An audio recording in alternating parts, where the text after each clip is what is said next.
words of TV personality and famous artist Bob Ross, I'm glad you could join me today.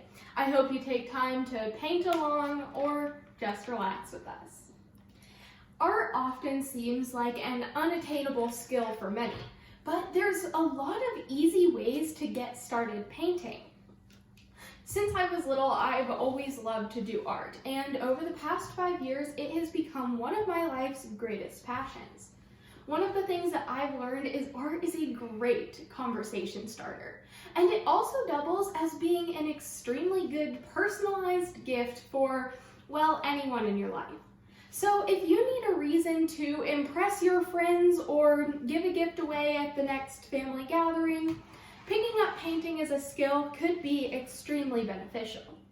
So today I'm going to be demonstrating how to paint this sort of simple landscape by first taking a look at the difference between background and foreground. Next, explaining color choice, and finally, looking at different shading techniques. So the first step in creating a landscape painting is going to be determining what's the background and what the foreground is. But first, we have to understand what those terms mean. Dictionary.com describes a background as being the part of an image that is represented by being the maximum distance away from the frontal plane. Similarly, foreground is the part that is situated in the front or nearest to the viewer. In the case of this painting, we can see that the sky and this cactus that's further away would be determined as the background, and this front cactus and sand dune would be the foreground. When you're making a landscape painting, it's best to start working from back to front. So what we can see here is that I've already painted in the sky as the background for the very first step. So when we're working back to front, we can make sure that we're starting with something like the sky and then painting in some of our sand dunes that are going to be in the back and then moving our way forward. When we're painting something like this, we can see that the things that are in the background are going to have far less detail than what we're going to be putting in the foreground.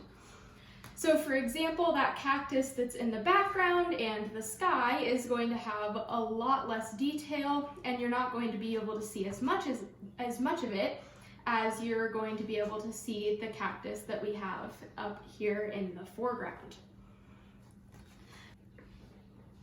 Now that we know what the difference between our background and our foreground in this painting is, we can take into consideration what colors you choose.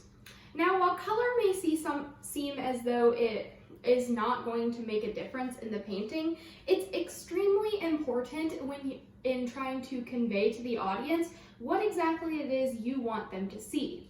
According to the article Basic Color Theory from colormatters.com, harmony is especially important for art, and harmony means that something is visually pleasing to the eye.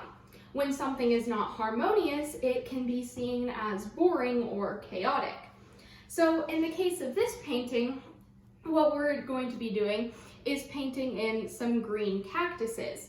Now we're implementing harmony here with the use of green because of the red background. Since red is the complementary color of green, we can see that that provides more harmony than it would if the background were another color. This allows for the painting to become more visually pleasing to the eye and make more sense to the audience. This helps you determine what exactly you want the audience to see.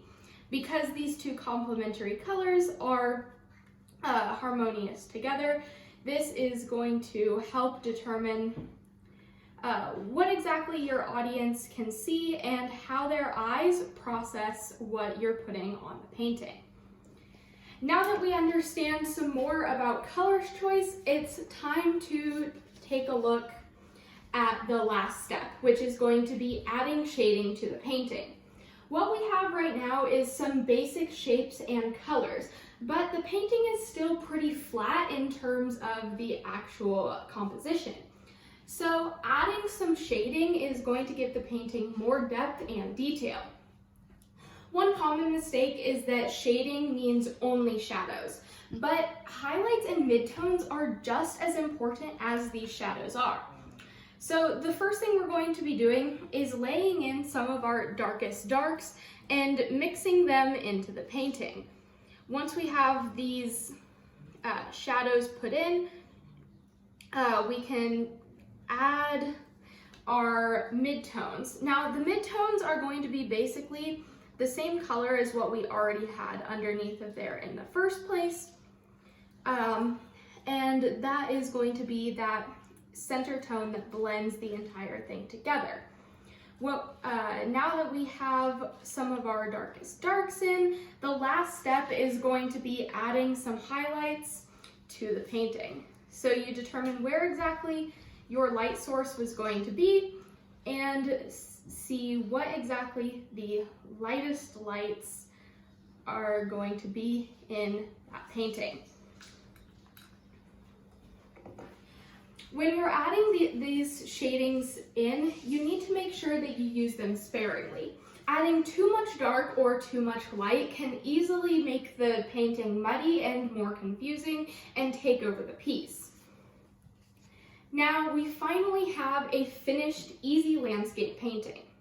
So in order to paint your next landscape, keep in mind these three things that we talked about in the speech. First, determine what your background is and what your foreground is. Make sure you pay attention to color choice, and finally, make sure that you're doing proper shading. Once again, in the words of Bob Ross, happy painting and God bless. We'll see you next week.